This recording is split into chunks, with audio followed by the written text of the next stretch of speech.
Lumawas kayo dyan! Ano problema mo, Tessie? Ikaw ang problema ko! Imbis na natutulog na kami, nagpapahinga, nambubulahaw kayo! Hey, tagay. Di ba't sinabihan na kita dati? Na wag mo akong papakialaman habang nagiinom ako kasama mga tropa ko! Hindi ba nangako ka sa akin, ha? Natitigilan mo yung pag-inom, pero habang tumatagal, nagkikisugapa ka!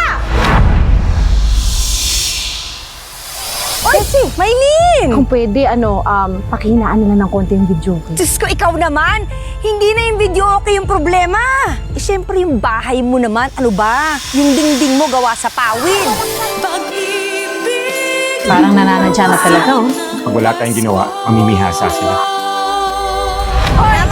Tessie! Dumadagundong ba sa dingding yung pawid?